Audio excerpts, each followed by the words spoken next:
Just recently had an elderly say thank you so much. My last night's dinner was a donut. Hi, my name is Lorena Seves, and I'm the president of Ignite the Light of Hope Foundation.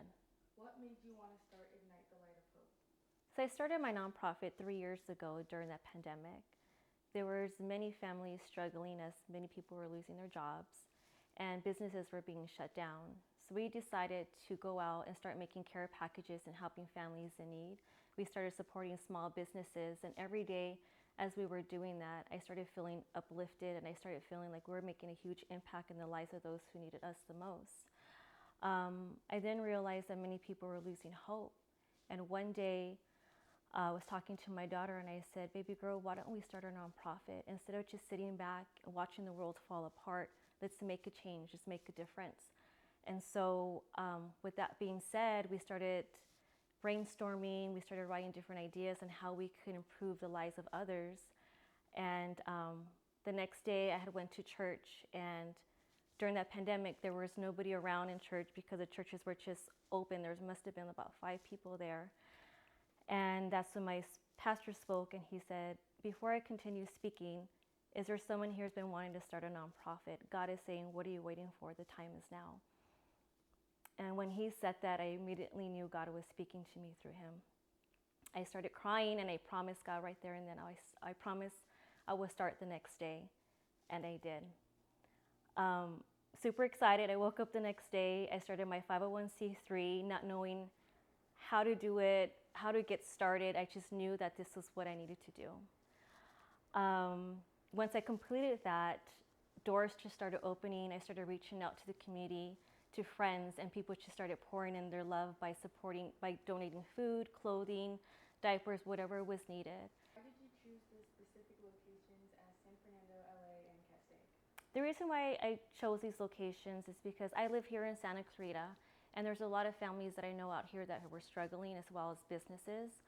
Somewhere in San Fernando is because that's my hometown. What is Ignite the Light of Hope? Yeah, so Ignite the Light of Hope is a mobile food pantry. We pick up fresh fruit and fresh produce from different locations throughout the Valley and Los Angeles.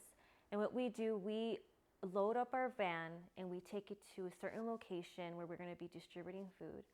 When we get there, we have hundreds of people lined up already, ready to receive. Hi, I'm Denise Lavala, and I'm the program manager for Ignite the Light of Hope.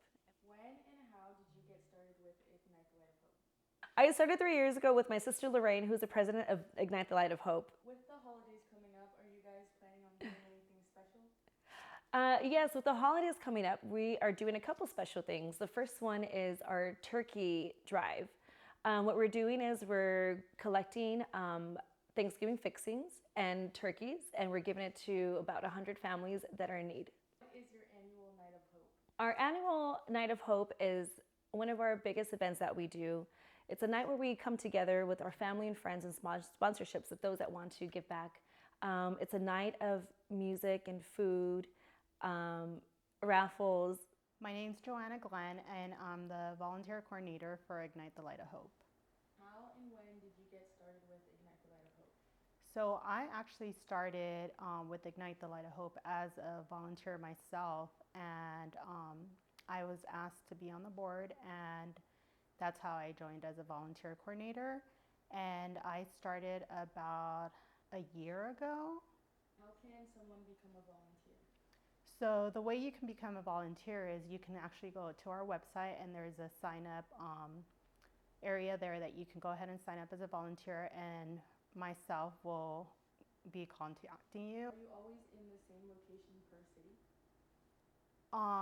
Per city, yes, we usually are, but we are in multiple cities throughout the valley and throughout out here as well as Santa Clarita and San Fernando Valley. We usually provide a monthly calendar and letting everyone know where we're going to be at as far as the location and the time. How can the community participate?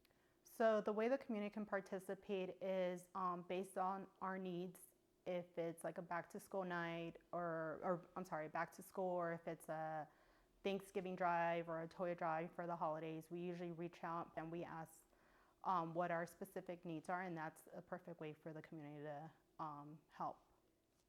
You can follow us on our Instagram page And Facebook? And visit us at www.ignitetlh.org for more information.